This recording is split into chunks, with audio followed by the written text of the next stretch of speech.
Oh no, we're back. Oh no, we're back. Oh no, we're back. Oh my god. They've returned.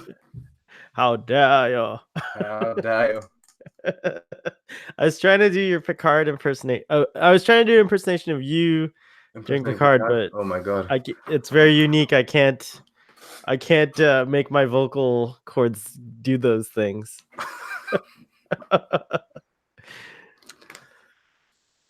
Welcome back, audience. What are we talking about today? Star Trek: The Next Generation. We are. True Q, which is a great episode in Is my it? opinion. Okay. Yes, it's a really awesome. Nobody told me that. Ooh, so should I do the summary so that you could argue against my points, or do you want to do the? Well, technically, there shouldn't be an opinion in a summary. That you're technically right. You're right. I don't mean to, Get the fuck off my bridge. You're right. You're right. Fine. No opinions. Let's go to the holodeck then. All right. Can I try to do a no opinion summary and then we can see what you think? So that's what you're actually gonna look for. Is if you hear me going into opinion, you gotta stop. Objection. It's already started. Learn what canon is, goddammit. We are human, which means that sometimes there are faults and there are flaws and there are opinions. So I can give you some leeway. To clue the audience in, we have an offline constant discussion about what is canon. I think we're clear on what canon is, on whether canon is appropriate as a term or continuity. And I keep trying. We at Starfleet Boy.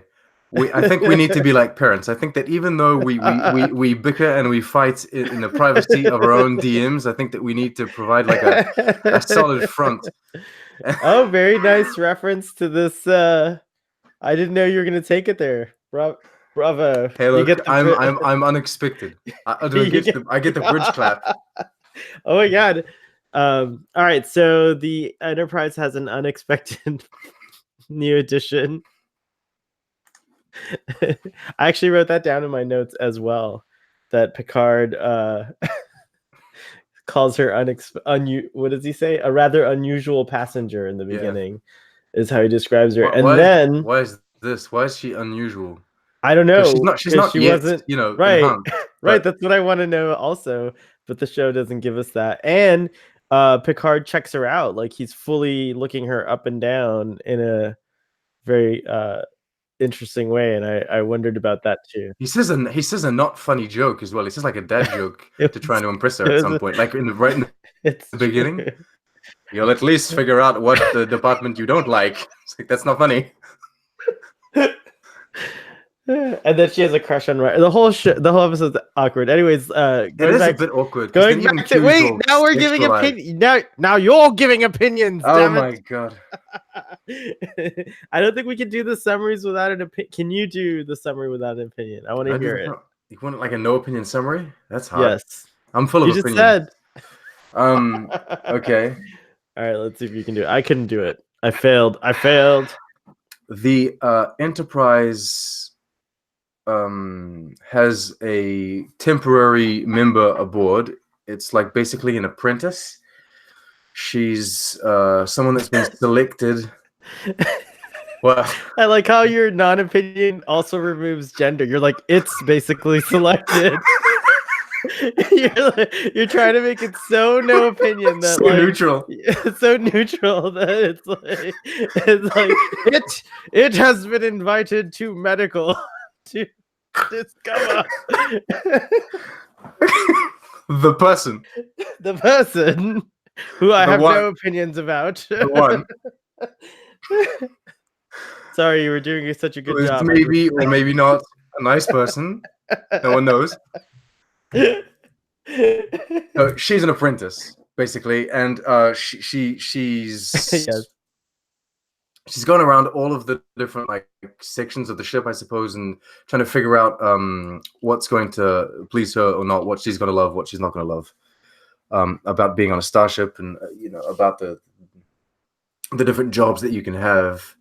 By the way, But most of the current Star Trek, I guess we could call it fandom, would call her a Mary Sue. No, I'm just kidding. Sorry, I just had to push your button on that one. Sorry. I don't think so though. I don't think so. Go on. Go on then. And then all of a sudden Q appears. Actually, no. There's basically two or three major challenges, events. Right? Yeah, two or three major events that, for the time being, we don't know that the challenges. We just think, oh, these strange things, these dangerous things are happening, and she's able to basically stop them at the last minute. She's able to save Riker's life. She's able to save Geordi's and Data's life, save the ship, with these kind of powers that manifest themselves. Well, the first test was puppies, which was really the first odd, is just puppies, but that's not a test. I think that's different. I think that's she's able to manifest puppies without doing it on purpose because she likes them, but then she has trouble making them go away. And then all of a sudden Q appears and everything. Oh, they were all tests that Q was imposing on her, because it turns out that she is actually a Q, simply in human form, but she doesn't know it. Basically, her parents were Qs that took human form, had a baby on Earth, and they were killed by the Continuum because they did this. But the child was raised as a human on Earth, and now here she is. She's 18, and she's manifesting her powers. And the whole story is about how Q basically wants to control her and or teach her and or take her back to the Q Continuum based on like the results of these tests that he's been sent to do by the Continuum itself. Right. He says that like she needs to be basically trained properly so that she can be a proper Q. Like, so that without going to the Continuum, she'll be miserable because she won't be able to resist from using her power. Well, there's many facets and many arguments to the whole thing, because like initially it starts off as like she needs to be controlled or she needs to be taught how to use these powers, and then the whole debate of whether she wants the powers or not even comes in, and then so it's like, does she like, I mean, does she have the right to decide whether or not she has the powers? Can she just come back to the Continuum? Can she continue to function within Starfleet with these powers? Will she want to? There's a whole lot of different layers to the episode. I'll grant you that. I think do you think it's fair to call this episode a good world building episode? Because they even talk about the weather nets. I think it is. Tornadoes. I think it is. There's a lot of like, it drops there's like a lot of information. Yeah. And we learn a lot about the Q as well. This drops a lot of little things. I mean, this would be one of those. I often review Discovery episodes saying that it serves the function of, advancing the story or building a little bit more of the world, even if the episode itself isn't like entertaining to me. And I think this falls along those lines. It's not my favorite episode, and I don't have, very good opinions about it, maybe, but it does serve the purpose. Ultimately, this is one of the episodes that makes up TNG, even if it isn't an episode that you will remember specifically when talking about TNG. Yeah, I agree with that. I think that the one thing that I had forgotten, which I was delighted to rediscover when I watched this episode, was John Delancey's performance. He's killer in this episode. Like, watching him is like also a delight, I think. He is. I think that when Q episodes come in, he gives his absolute 1000%, even if sometimes the Q episodes are a bit wonky. Yeah, I agree. I loved when he turned Dr. Crusher into a dog. Okay, I have a question about that. Did she realize she became a dog? I don't think so. I don't think so. I think she didn't actually notice that. She was barking. And then she continued to speak. Still understand her, so but he just thought she looked more pleasant. She looked more pleasant as a dog. He was just like, "I'll listen to you argue, but I want you to do it as a dog." I'm pretty sure he still understands. That's the thing. I'm pretty sure he continues to comprehend what she's saying, right? Even if she's a dog. We stopped. I also like how he I think that was my recap adequate? Yes. By the way, were you waiting for that? I'm sorry. Yes, it was very good. I want approval here. And I also have to say, one of the best things about this particular recap is like we seamlessly just started conversing about the episode. I know. If I hadn't interrupted, it would have been genius.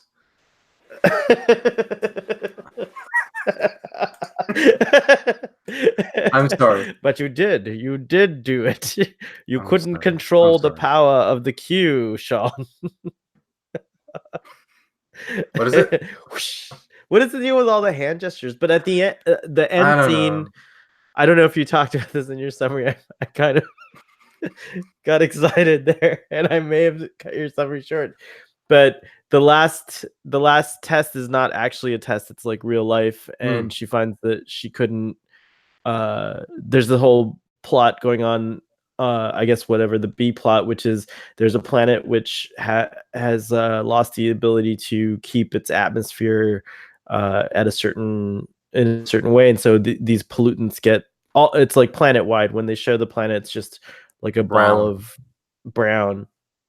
And at the very end, they're trying to do something that's supposed to reverse the process, or at least repair the filters. But then the power grid or something malfunctions, and then all of a sudden everything gets fixed, and she doesn't do any hand gestures in that part. And actually it's a very touching the way it's filmed and everything, like when she turns to Picard and one single tear It's a falls bit on her corny with the face. music and No, everything, it's but it's so good. It's so good. I protested your I'll protestation. tell you what, it's interesting because Star Trek, yes, shows us the future, but it always shows us it's like a timestamp. Star Trek shows I don't know, it's very significant of when it was made. Like everything that you complain about in Discovery is very specific to like the complaints that we have are very specific to this day and age, or like to the entertainment of this day and age. That is very 90s. That whole Yeah. thing, Yeah, but like that I that think whole scene. It's a testament I think it's a scene to that the would time work. to which like in which it was Yeah. created. But you could see that scene like in a show like The Expanse. Like imagine like Oh, you could absolutely see Michael Burnham doing that with the single tear and the music. But then there would be a bridge clap. It would be it would be a whole thing. There'd be a slow motion of So's reaction.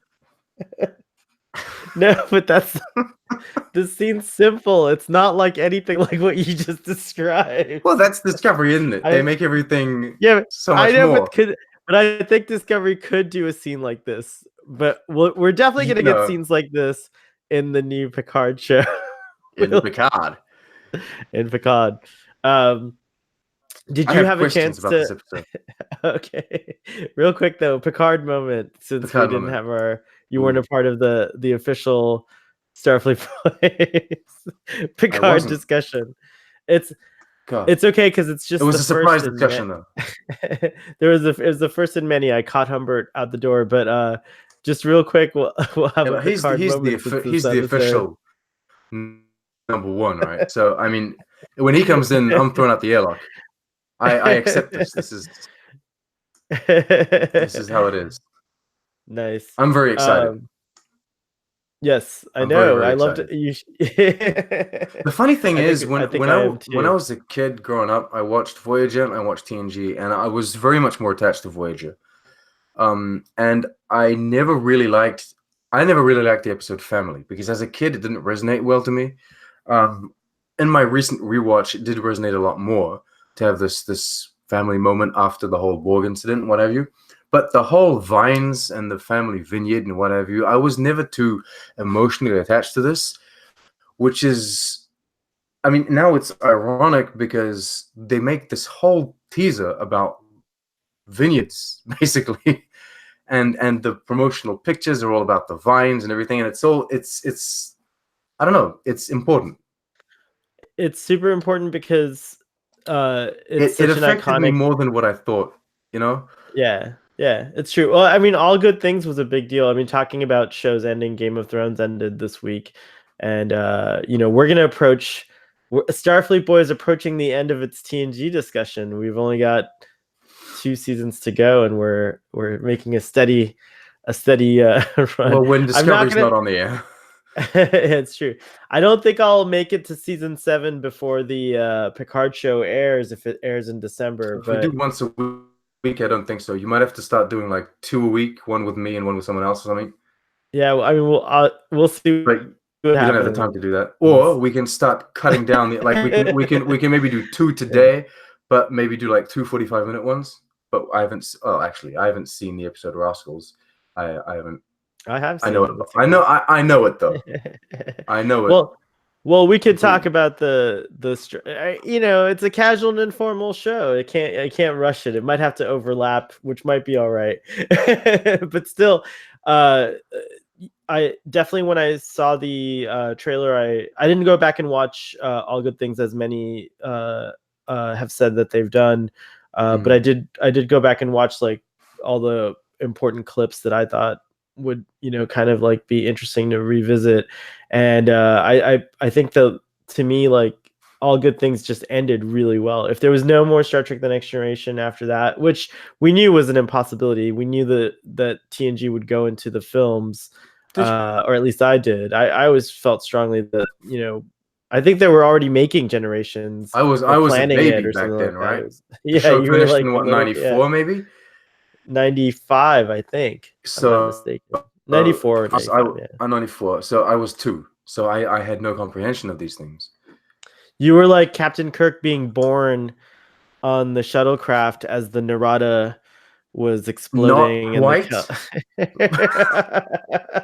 but there is a baby involved, yes.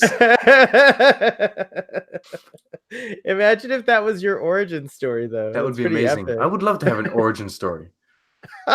You do, Sean. We all have an origin story. Fair enough.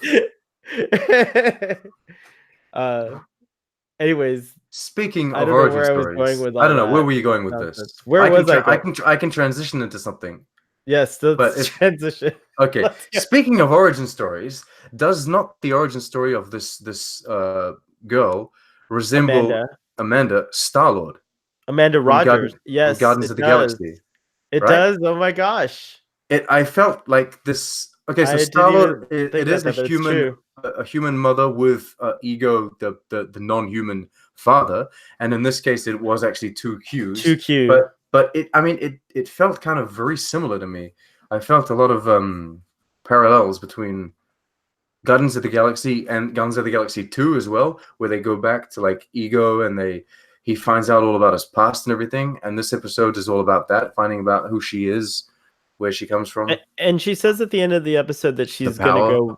she's gonna go see her parents, which like I feel like you learned so much about the Q in a very clever way. Like it's like if you didn't already assume this, you know, when you imagine an omnipotent being that can do anything they want, she's able to travel back in time and talk to her parents. Like that's kind of cool. Like you know what I mean, like it's I can neither confirm nor deny this, but I'm under the impression that the only thing that the Q cannot do are actually travel to the future because we've never actually seen that. And it's never been addressed in any episode. They always go back to the past. Sometimes they show alternate futures, but those are just visions or illusions, but they've never actually gone to the physical future. well because maybe time is the only thing that affects them. Maybe that's the Well, thing, in the right? continuum, they don't have like linear time, but that's Right. when they're in their continuum, that's different, right? But I feel like linear time, they can't really travel towards the future because maybe it isn't defined yet, maybe it isn't Or how, written. or how do we know? You know when Q pops out and then the next like it like some time passes in an episode and then he pops back in. What if Mm, from his perspective that's like I don't know what I was pronouncing there. What if from his perspective he just it's instant like none of that time passed. So in a sense for him he is going mm. to the future and we have to see it in a way where it's like Maybe oh he was off time doing passed. something for 1,000 years, Yeah, and then he 100%. came back just Came back to across the just on the other side of the bridge. right. Don't know. Look, I don't know. No way to know unless you're a Q. No way to know. But No I way to will maintain that I don't think I've seen the Q actually, like the show's never shown us that. The Q going to the future. well, yeah, you're right. We haven't seen the show from the Q's perspective. He's always Mm. uh, outside of our perspective, right? Like it's never told from, as far as I know, it's never told from the Q's perspective. The closest is the one where he, I guess, loses his power because Oh, we're well, there's quite a focused lot on of him. Q episodes in Voyager that kind of, they show us the continuum and what have you, but they always Oh, do okay. this from like we're showing it from the human's perspective because you wouldn't be able to comprehend what's going on or what have you. I mean, there's so many things about Q. I mean, I don't know. I mean, I guess like I say yes to pretty much every Star Trek but like there was the interesting character that appeared as a shadow and was like, "What's going on, Q?" Like it implies that there's Mm, like a judge, someone who's in charge, because Q has to answer to them. But at the Boss same Q. time, but at the same time, Q gets to decide what Amanda's punishment is or whether she lives or dies. So it's interesting.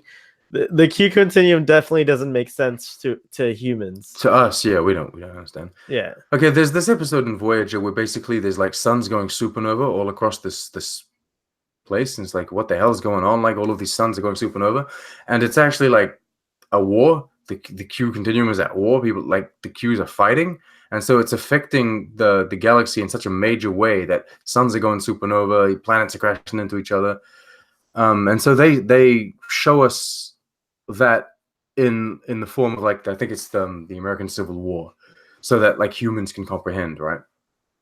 But it's Mm. explained that they're observing all of these natural phenomena, all of these phenomena going on in the galaxy. So they're very, very, very powerful beings. Wow. Hmm. I wonder if we'll ever get an answer to the Q. I don't know. Do Uh, you think he will pop up in Star Trek Picard? well, I was asked if I don't know. Like logically, I don't know. I have no idea if anyone, like, I have no idea. Like, I have no think, The original but cast, the I original would definitely TNG cast want had said him. they've not been contacted, but I feel like they That's could what they lie. said. I think that's a lie. I think it's a lie. I, But I at the I feel same like they should time, subvert expectations and not bring someone from TNG back. They should bring back like Kate Mulgrew. Like what boom. that would be great too. See what I mean? What if they're all dead? I don't believe that for 1 second. You haven't commented It on it, would I be it noticed. would be a bad business move to kill all of those people. But it would be a great story. Maybe to kill one or two of them, but it would be a bad move to kill them all, because then like It would just be the saddest story in the world, though. It would be but like then the most ultimate story. you don't need that. Good drama for you, for example, would be that you learn in all the time that we haven't seen Picard, he was actually in a relationship with Beverly, but she died. And then Yeah, so that'd be good drama. you, But you missed out on their what relationship. about Picard? Because okay, so at the end of All Good Things, he's like the crew's contemplating on. We're fully now in a Picard trailer discussion audience. If you haven't noticed, uh, but, but at the end of All Good Things, the crew is like musing about like why did the captain tell us about this alternate timeline? Like why would he? Why would he give talk about? Jordy even says talk about polluting the timelines, and Data speculates that perhaps he told this because already the events are going to be different than what was depicted in the thing, right? Mm. And so then I think Riker's like, and maybe it'll give us a chance to make sure certain things don't happen. He acknowledges with Worf like they're both gonna like really take care of Deanna, like whatever, and obviously we know from the films that it goes in a different direction because Deanna doesn't die, she marries Riker, right? So they're all like wondering about this. So because of all that, what if Picard even doesn't even marry Beverly? He like decides to do something totally different. Like what if he like marries Captain Dinatra from Nemesis and like they have like a whole family, and in the I would love that. and in the rescue armada, her ship gets destroyed because it's not just like Federation ships. I bet like there's a mass of Romulan ships, both civilian. I mean, this is the largest rescue armada. Just go imagine like what that looks like in I don't history. understand. Okay, so the current speculation, and I'm responsible for this as well, right? The Yes, current speculation yes, is that the yes. rescue armada is Starfleet, is Federation going to save Romulans because of the Hubris The supernova super, yeah, and the Romulus like right, destruction. And I'm assuming Remus as well because it was like a sister planet. So the thing right. is, the more I think about that, the more it's dumb. Because if Romulus and Remus are basically vaporized, as it was seen on screen, there's no one to save, right? Who's there to save? And all of the other systems and planets that exist in the Star Empire, they're not affected by this. They don't need to be saved, right? So I don't understand. On the contrary, the thing is that when a star like a star going supernova is rarely instantaneous, like unknown, so they would have known for like 10 years, let's imagine. So when does Nemesis end? Let's say like a couple of years after Nemesis, they would have realized, oh Nemesis shit. is 2379. You can just imagine a couple of years after Nemesis, they realize the Hobus star is so unstable that it's going to like create this much damage. So they start the process already. It could also be months, maybe. Let's say the ticking bomb is months, right? But either way, it's not something that just happens. It's like, oh shit, this star is going to go supernova. We need to evacuate the Romulan people. So let's just imagine that that's the thing that's happening, and that's totally legit. Like it can So happen. do you think maybe because like everyone just felt Spock felt very pressed for time in Star Trek 09. Like he felt like I think they'd did it maybe just all of a sudden accelerate or something? It could have been. I think it could have been one of those situations where like when they discovered the star was going nova, the calculations all said that there wouldn't be enough time, even with the armada. This would be the thing. Even this gigantic armada wouldn't have enough time to evacuate it's not just Romulus and Remus. There's probably a ton of populated systems or planets rather around that area. You know what I mean? Like it's not just Romulus and Remus. It could be pretty hefty. Like when a star explodes, a nova, and then there's these hypernovas, which is what I thought it was initially. But even if it's a nova, it can take out the neighboring system. It could even take out another. It could be like a chain reaction. It all depends how close. Off balances gravitational pulls everywhere. I suppose it creates climate changes for everyone. Yeah, it's fucking nuts. It's a big deal. I mean, it's not just who cares if Romulus is destroyed? We got rain now. Rain of Fire. Oh my god, I love that movie. When are they gonna make a show about that movie? HBO needs to get on making a show, Rain of Fire show. It's a really good movie. Anyways, I'm glad you like the way I visualize my I do. My crazy theories. I like it. I don't know what's going on. This is amazing. We're speculating about. This is amazing. I can no longer complain about canon or coherence or consistency. It doesn't matter which. Those are off the table. It doesn't matter. They're all thrown up the goddamn friggin' window. We're talking about what's going to happen. It's speculation. It's theory crafting. Now all you could focus on, which is great, is wondering what's going to happen, and it's exciting. I know. So it's pretty cool. This is amazing. So and then Amanda Rogers appears and saves everyone and resurrects them. No, I'm just kidding. But that's lame. I think that she's not a Mary Sue, all right? But I would describe her as a Deus, Deus Ex Machina. Is that what they call them? Right. Well, Deus Ex Machina is a device, a literary device called God as it just means God as machine. Unexpected power or event that resolves a seemingly hopeless situation. And so that's basically what a Q is, essentially. Right. And so that's, I suppose, maybe what the Red Angel did in the Kelpian episode. Yeah, exactly. Yeah. So I think she would be the Deus Ex Machina of the situation, wouldn't she? In this episode? Yes. In this episode specifically, that she's the one that resolves the thing, and yes. But what's cool is that like normally when Deus Ex Machina happens, there's no depth, or I think what's neat is that we see her as a person. Yeah, like she's developed as a character, and That being said, like to your point earlier, there's really no explanation as to what makes her unusual. And I mean, Picard goes out of his way to say, pre unusual. Why is she unusual? Yeah, like what is unusual? Other than maybe she doesn't know what she wants to do, which I think that's unusual. I feel like everyone doesn't know what they want to do at that age. She's wearing a lot of pink. Yeah. I mean, maybe he doesn't like pink. Maybe she has a Romulan ancestor somewhere, and Picard's not on board with that.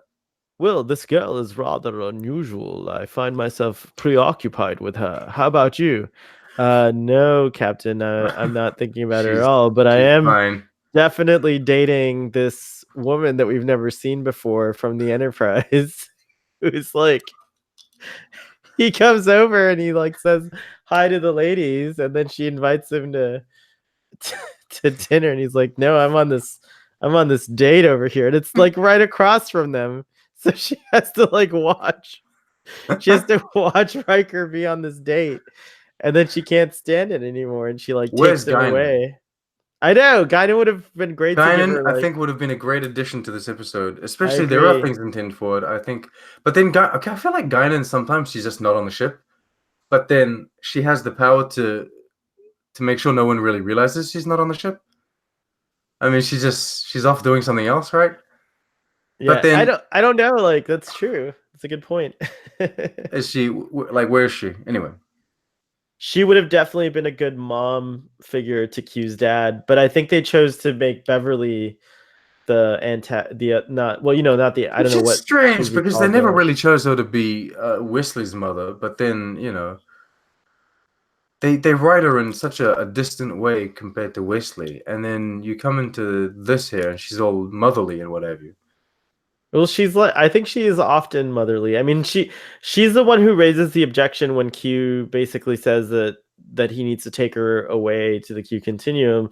So I think the whole episode actually like I think that Picard was ready to be like, okay, take her away, and then Beverly's like, He's no, all like you. new life, new civilizations.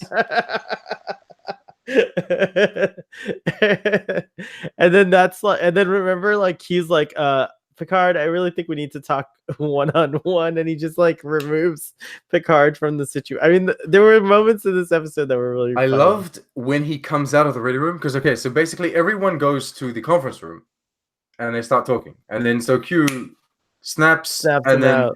Picard and Q go to the ready room. They have a discussion there. Q goes away, and then Picard comes out of the ready room, but no one on the bridge is aware that he's gone from conference room to ready room. And you can actually see there's like a legit surprise in Data's face because he comes out of the ready room and Data turns around and he's like, he shouldn't be here. And then his computations must kick in. He's like, okay, it was Q that put him there, of course. And then he just Got it. and then he just does whatever he has to do. But there's the Right. moment where he's like, why is he here? He's supposed to be over there, right? It's pretty funny. It is pretty funny. I like all that stuff. The show kind of nailed it. I was kind of the ending was really cool. Like it definitely hit the emotional note, but then she just, decides to go be a Q. She even says, I have to face it, I am Q. And Well, she Picard is. and I think the Beverly, story is that she is cute. The thing is, right, we see her in human. She has human form, but she's not even human. She's not even right. part human. She's fully cute, just Right. in human form. It's just the Q actually had a baby Q, which Yeah, is, that's the thing. like that's the thing. It was like something that they hadn't done ever, or maybe never, they maybe have done it like like millions In a of years while, ago, yeah. yeah, or something like that.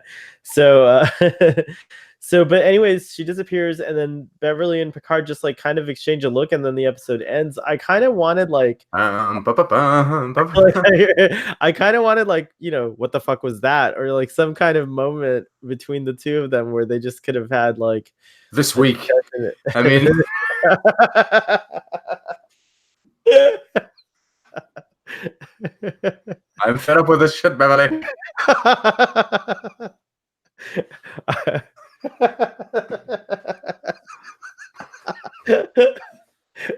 Come on, let's review those. Let's review those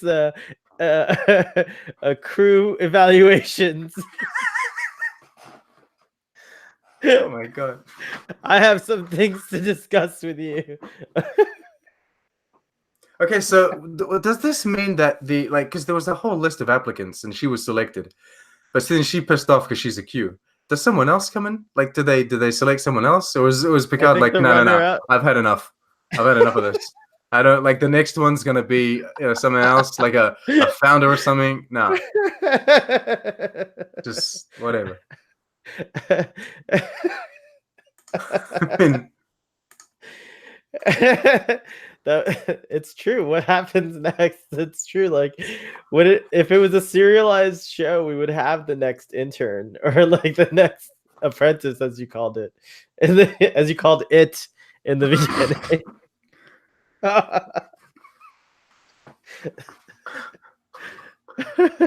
I didn't mean it that way. It's always safe to be non-binary, though. You can't go wrong. If you're not sure, you don't have I to say. suppose, yeah. You can just say they. Look, my personal opinion is that non-binary is not a thing that I apply to the world that we live in. But in the world of Star Trek, however, I can fully understand the whole non-binary thing because there are so many species, so many different races, so many different concepts and like different styles of life forms that at the end of the day, you might look at someone that looks exactly like you, but they might not even be like of the same gender or of the same anything, you know? It You're might be a, describing humanity, Sean. You're describing humanity as well, except we all look the same. That's the only thing. That's we don't know. I mean, I well, don't know. my controversial opinion is that there are males and females. Yeah, But then there you go. there are, But but there's other things too.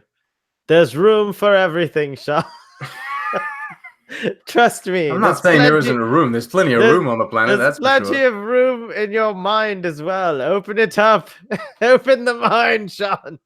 There's I've so opened much it. I've room. analyzed it. Your capacity is limitless. You are not limited. You are not limited to just two things, two truths.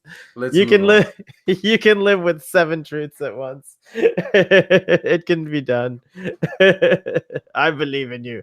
I do think that's fascinating. I don't think this is the forum to talk about it, but I would love to talk more about that with you. But going back to, I had other things to say. I had things to say about the shit extras and their bad acting. No disrespect. Well, are you talking like? No disrespect to them. I'm sure this was like a moment for them. And no I would, you shite actor. You shite actor. Hey, look, I have mad respect for everyone that was like an actor or an extra in TNG, and I would love to be a shit extra in TNG. That would be a life dream, right?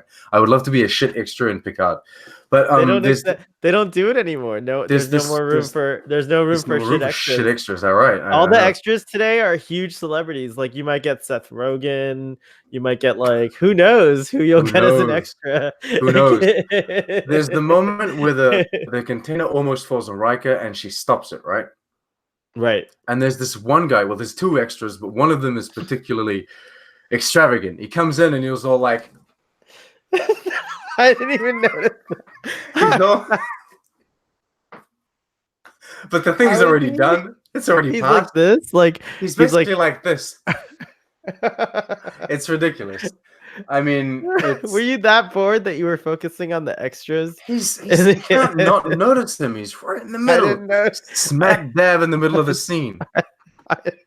I was totally 100% focused on the scene where they're zooming into her face because she's just like, did I just do that? Although, can we talk about the puppies for a second? They're very cute. It reminded me of the video that was just released. Yes, but with isn't that an inconsistency? But isn't that an inconsistency in this episode?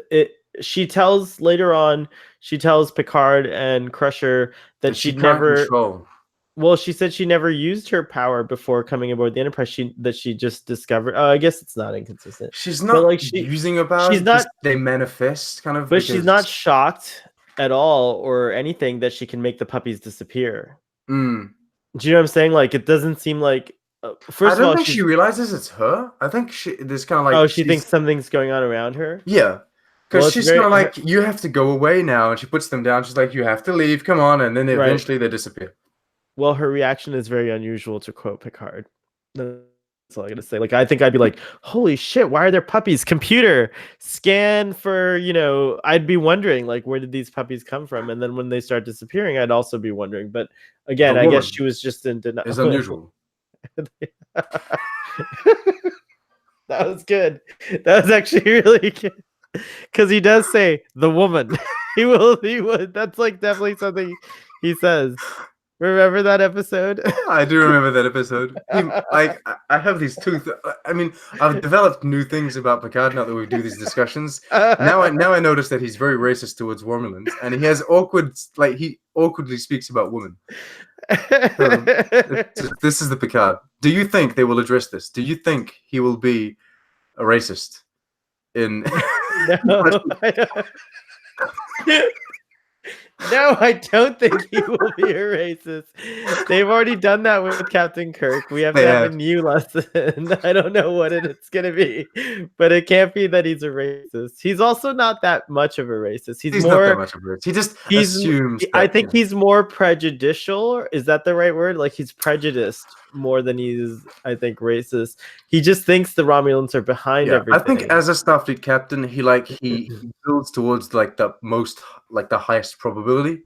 And considering the Right. Romulans are the enemies, like they are the enemy of the state at that time, right? It's true. It like his assumption is that they are the ones that did this. Right, I agree. He's a Let's, little racist. let's Anyways, but I don't know. It would be I definitely wouldn't be opposed to that being something that they deal with, but I just don't want it to be a repeat of the way they did it with Kirk.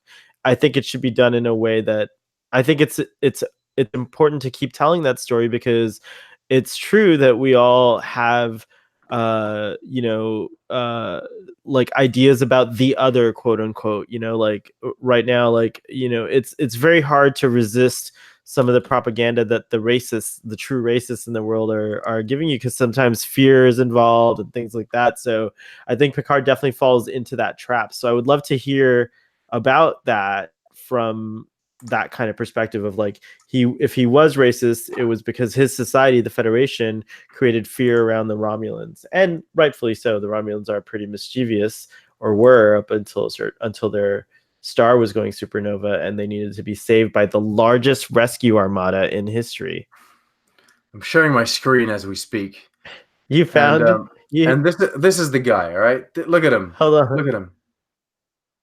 I mean, this is after the Wait. fact. Okay, I'm not So gonna he's play the episode because I don't want to like breach so any he's some protocol here. science. I didn't notice him because he's a science officer, But and I was expecting. he's all pretty intensely shocked at the situation. Shouldn't Geordi be wearing either red He's operations though, isn't he? or blue? He's operations. So engineering and security are the same division. Yeah, I feel like security should still be red in the era of TNG because security is not. Is it operations or should it be part of command? It should be part of command, shouldn't it? Well, it's interesting because like TOS establishes command as yellow or like that color or whatever, the mustard color, right? And then TNG flips it where now command is red. He's all look at this. You're I've never seen you pull up a clip from it. Like you're so intent on showing me how shite these extras are. That being said, I don't want to publicly shame the guy. I'm sure he's that poor man's crying. He actually watches Trek on the Tube. He's like a fan of yours, and he's crying right now because he's like, "Oh my god, I would love to have him on the show. God. I would. Okay, look, if you're watching now, don't cry. On the contrary, come onto the show and explain us. Like, tell us all about your experience on the Next Generation. It would be amazing. We would love that. We would do a Starfleet Boy special for that. I agree with number one here. I agree that you should be on the show. I just don't know if I have any opinion on your acting abilities like he did. I think you're the one that'll be explaining when this extra comes on the show as to what the different levels of critique are and where shite falls in to that. Hey, look, I didn't say he was shite. I said he was shit. And if shite is worse than shit, then I would be shite. I would be a much worse actor than him. Come on. Even though we don't use your scale Is he an actor? Though, like, I mean, okay, that sounds very mean. That's not what I mean. I mean, you're just like digging the hole deeper with every single comment you make. Let me fix this. What I meant was, it's true that TNG had a tendency of like they brought in a lot of extras that were in fact lawyers or engineers or whatever that were actually fans of Star Trek. I guess that's true. And so some of these people didn't act very well because they weren't actors. At the end of the day, these people were like engineers, or as I said, lawyers or whatever. They were fans of the original series or fans of the Next Generation, so they were brought in. So like every time you comment on someone's acting in the Next Generation as an extra, maybe they're not even an actor. Maybe they are, maybe they're not. That's that's totally fair. I just dread looking up this actor's name because now I don't want to know. Like, I'll look it up and he's like Royal Shakespearean Company and like all these things that contradict your. That would explain it though, because it is very like stage acting, isn't it? Because Yeah, like it is dramatic. I would say, yeah, stage acting, you have to It make is it dramatic. dramatic. It's true. It could be Patrick's friends from the Royal Shakespearean Company. Maybe. I just called Sir Patrick Stewart Patrick. Like, it's all good. I apologize. Yeah. It could be Sir Patrick Stewart's friends. I'm on first. You're on the first name basis with him already. Big P. Crazy. Although as a if Patrick Stewart happens to be watching this, Sir Patrick Stewart, I would be happy to be your intern, bring coffee to you. I would get sponsors. You wouldn't have to pay me. I would be the best assistant you've ever had, free, because people would sponsor me to be your assistant. I'm happy to do that for you, Sir Patrick Stewart. I can tweet for you. I do photography also, whatever you need. Thank you. Cheers. All right, back to our. Thank you. Cheers. I see. Okay. Would you sponsor me? Would you put money into me being an assistant for Patrick Stewart, or would you try to create another competing sponsorship for yourself? I would sponsor you. Thank you. I'd sponsor you. You only say this because you're a dad now. If you didn't have baby on the team, you'd be like, "Oh shit, I'm creating my own campaign." No, I believe you. Thank you. No, I would sponsor you. Thank you. Every dollar helps. Canadian or otherwise. But Sir Patrick Stewart, I keep going Patrick. Like, if it's all good, that's so terrible. I apologize. Sir Patrick Stewart. It's Sir Patrick Stewart. It is. The man. Do you guys have? Can Canadians be knighted? They should be, yeah. So you can one day be Sir Trek on the Tube. I can, but then I'm not Canadian yet. Oh, I am of New Zealand, but then again, I can be knighted. I thought I might be totally wrong here, but isn't New Zealand a Commonwealth or a? It is. So is Canada. So you're subject. So you are a subject as a New Zealander. Subject of the Queen. You can be knighted as well. I don't know if I can have the highest distinction of like the English crown, because I think that you're limited. Like the OBE, whatever that is. You're basically limited to like the New Zealand, because Sir Peter Jackson is knighted, but then he isn't. I think he's not knighted like as anything in the English official capacity. It's all New Zealand. But then he's still Sir Peter Jackson, isn't he? So you become like a bannerman to the monarchy, right? Like if you're pretty service. I think there's a whole lot of things that go with it, because some people refuse but like knighthood. You could like. They do refuse I've heard of people refusing the knighthood, which is insane. I mean, come on. I mean, come on. Wow. Would you refuse? Of course not. No. But I lean. My proclivities lean that way. But that's interesting. All right. So are we done with our discussion? I have a few more points. Go ahead. Here. Q is considered an expert in humanity among the Q, which I think is funny. And Picard wore his leather jacket, which you call the chair jacket. He wore the chair, but it's different in this episode, right? It doesn't have the chair, the ribbing or whatever. It didn't seem to have the ribbing, or maybe I was just mistaken, but I don't know. It's modified. I just yawned, and we did that last time, didn't we? What, we yawned? I think we yawned last time. I think this was definitely it's fair to say that this was a Crusher episode. Would you agree with that? Yes. I think I found him. Oh, let's see. Let's see if Sean's instincts about this actor are correct. I don't know. Maybe I'm mistaken. He doesn't want to talk about it. Let's rate the episode and call it quits while we're ahead. All right.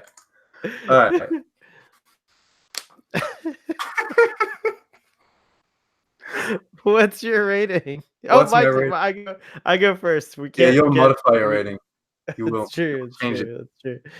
I give this episode, I think, a 6.5. I'm torn between that and a 7. Maybe I'll just say 7. We'll just settle on 7. Hey. So, you want me to keep it at a 6.5? I don't know. You're changing your rating, even though you're going first now. I'm just being honest that I'm torn, but yeah, 6.5 is the first thing that came to mind. 5. Oh. Flat 5. Flat 5. Yeah. As opposed to like a bumpy 5, I don't know. It was a flat 5 because there were a lot of shit extras in the episode. Hey, no, absolutely not. The extra does not like the rating of the episode. Look at you. If you could grow in one episode of Starfleet Boy, imagine how Picard will grow in 20 years.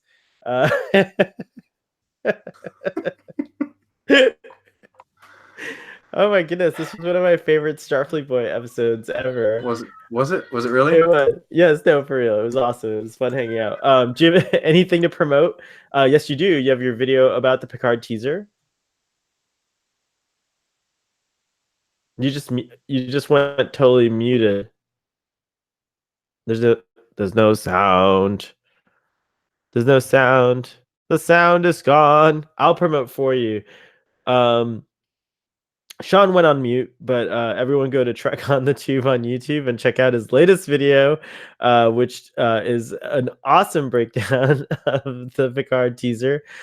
Sean goes into some facts. He also hones in on what the date of the series might be. I have to ask you about that. If your sound ever, oh man, we can't talk about it. We can't talk about the little date thing. The little variants in the dates. They're 39. What is it? 38. Oh, no. Come on. Oh, you're back. Yes. You're back. Yeah. You're back. Something though the audio stopped recording, so. Oh, that's okay. This is just for the YouTube audience. Okay. What's the deal with the dates? It's based on the assumption that the show takes place 15 years after the explosion of the Romulan star, right? Well, okay, so basically the show was set, like originally they said the show takes place 20 years after the last time we see Picard, which is 2379 Nemesis. So it's supposed to take place 20 years after that, which is 2399. Because it was supposed to kind of reflect real time, because Sir Patrick Stewart has aged 20 years. And then in the trailer they say 15 years ago to the day, there was this rescue mission, la-di-da. And so the destruction of Romulus was 2387. So people have calculated. It's because we're assuming that's what they're talking. We're assuming that's what they're talking about. And if you were to calculate 2387 plus 15, it gives you 2402. Right. And then so I think at this point everything lines up pretty well. It's just because they said that the show's taking place 20 years after. Like maybe it was 19, maybe it was 21, maybe it was 23. They say 20 years. It's maybe just a general thing. Nothing is set in stone. The thing is, it's not canon until it happens on screen, right? Right. So when Alex Kurtzman says things or explains things, unless it happens on screen, then it's not confirmed. Like it's just them throwing things out there. I found out from the Text Trek podcast that I was on that Sonequa Martin Green may have let slip the name of the show. Did you know about that? I didn't know about that. Yeah. I reported on that. How dare you not watch my videos? Oh, shite. I'm a No, shite audience. I'm I a did, shite audience. I did talk about that. She said we had. She said at some point she said we have Star Trek Picard, which is coming, but then it was. I mean, it could have been she let it slip, but then it could have been also like just everyone was Because assuming it everyone was was Star calling Trek it Picard Star Trek anyway. Picard anyways, right? Yeah, it's So true. I mean, I feel like I know people are mad at the title. People are like, how dare they call it Picard? What lazy writing? Like, do we really need any other name? Like, do we need to invest time in finding a new title for the series? The doctor says that it sets it up for some really cool, because it's a limited series, and he was like, it could be like Star Trek Janeway could be another one, Star Trek Cisco could be another one. Well, they've Star confirmed Trek... 3 seasons for this. Right, but it's still a limited series. It's not going to go on for like Well, ever. they said it was going to be ongoing, and that they were currently working on 3 seasons. So, Oh, I okay. mean, we're talking 3 seasons minimum, but this can be ongoing. But then, I Yeah. mean, how like they're already lucky to get Patrick Stewart back. Is he really going to want to continue? Like, is he going to want to do another 7 years of like a new show? I mean, I don't think so. I think he would only keep going if it's still exciting to him, right? Like if it's not, but then if they could figure out a way to end it that's just incredible, I wouldn't mind just like 1, 2, or even 3 seasons, like, and it just stops. Like, I Okay, so wouldn't be this is upset. based entirely on like my opinion and speculation. That's not fitting anything, but I have like they've been saying things about Discovery that like we're only going to do the Section 31 show once Discovery is over. But they're already preparing the Section 31 show, which makes me, and I don't want to sound like any of those terrible conspiracy theorist people on YouTube, but I feel like they're setting Discovery to be almost just 3 seasons. And then they're also talking about like Star Trek Picard being 3 seasons. And then I don't know, maybe Alex Kurtzman, in order to kind of give us a lot of different shows and a lot of different styles, he may be setting up this pattern where instead of going for 7 seasons, which seem to be the basis for like TNG, Voyager, Deep Space Nine, maybe they want to do 3 seasons. 3 seasons of Discovery, 3 seasons of Section 31, 3 seasons of Picard, 3 seasons of Khan. That's a fascinating way to look at it. It could be an interesting pattern because then it doesn't force you to invest 7 years of your life watching a show. It gives a lot of diversity and possibilities to Star Trek as a franchise, and it keeps things like fresh all the time, right? Yeah, it's not a bad that's an interesting way of looking at it. Of course, selfishly, I just like, it's like the same reason, like I think wouldn't it be a shame if you save The Expanse and there's only one season left in the story, right? Like when a show's doing really well, you kind of want it to keep going. I think that like, and then there doesn't even have to be 7. Like Game of Thrones went on to 8 seasons, but I guess like they also did shortened seasons. You know, a season can be any number of anything you want, really, to be honest. Okay, so there's a thing where when a show is doing well and you like the show, you want it to continue. But there's also this thing where when a show ends, when it's doing really well, it forever remains it forever remains amazing in your mind. It doesn't have the time to get bad or to sour, kind of, you know what I mean? Right. If they would like end, if Discovery season 3 were the best of all 3 and they would have ended there, then you could safely say, look, it started off pretty weak, but then it got better, and then everyone loved it in its 3rd season, and then they knew when to stop, right? And some people are going to say, hey, look, maybe they killed it before it really had the chance to get better. But then if the first 3 seasons of Picard are just amazing, then they stop it there. It's like, well, then you have an amazing show, don't you? Well, it'd be interesting to find out, you know, if that kind of information is available, is like how long are the contracts that the actors have? Like, are they, you know, if we know that officially, like that would kind of clue you in on what their plans are. Because if they're making contracts that are like 4 years, then you know that there's a possibility that it'll be like a 4 year. But I don't think that happens anymore. I don't think they sign people on for like everyone's like year to year. You're saying? Yeah, video on demand services. I think yes, shows that come out on TV like The Flash, for example, they'll sign people on for like 7 years or whatever, or for maybe 3 or 4 years, and then they have to have them as recurring cast. So even if they kill that character, they have to bring them back in some capacity. as like a doppelganger or someone from an alternate universe or whatever. But I think that video on demand services don't do that. They sign contracts for 1 year, because that's how Marvel did it with the Netflix shows, the Daredevil, Jessica Jones. That's why Daredevil took so long to produce, because since you're doing year-to-year contracts, they can renegotiate their contracts and ask for more and more money every season. Well, it sounds like it's a good thing for Which actors is then. it's a good thing for If the actors. It's shows very if dangerous for shows a show, are though. But if shows are successful, there will be the extra revenue there to, like. Well, yeah, but what if the show that you've started making isn't that successful, and then the actor has a successful show on the side, so he's worth more, or he or she, like the actor is worth a lot more, but your show isn't specifically the one doing the best, then you're kind of obligated to cancel it because you can't afford that actor anymore.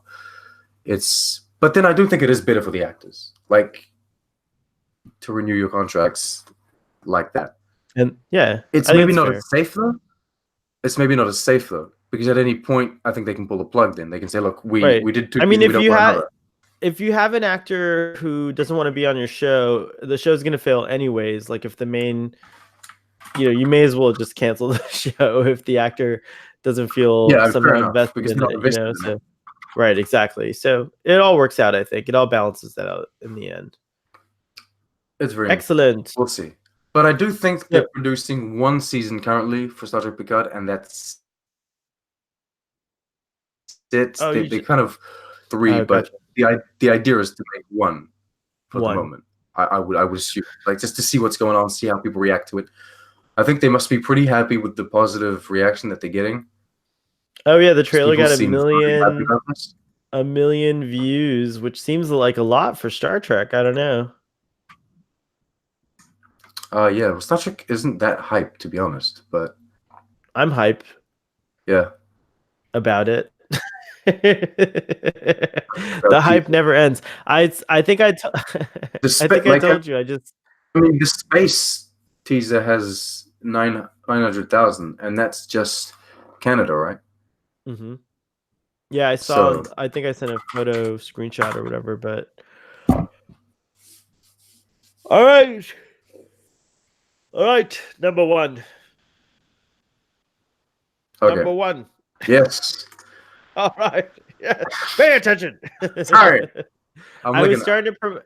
We have to close out the show, but I was starting to promote for you when I was starting to promote your video for you and your channel. I was saying thank you because you and Gary, you retweeted and shared the video, and you said so many kind words about the video, and I thank you. You're very nice people. You're welcome. We try to be nice people. Everyone should try to be a nice person. On that note, check out Drunk Space 9 for the DS9 doc discussion that I had with the doctor. Drunk Space 9 is audio only. You can find it on iTunes and also at Simplecast. But if you just Google Drunk Space 9, it should come up. And then also check out our previous discussions, which I'm publishing. Since we recorded this one, I'm going to publish 2. I'm going to try to do it today and tomorrow so it's not overwhelming. But we just put Relics out, so go check that out. And also the Text Trek podcast, because I was on there. It was so much fun. Check that out too. And now back to our regular scheduled program. Live long and prosper, and we'll see you next time. See ya.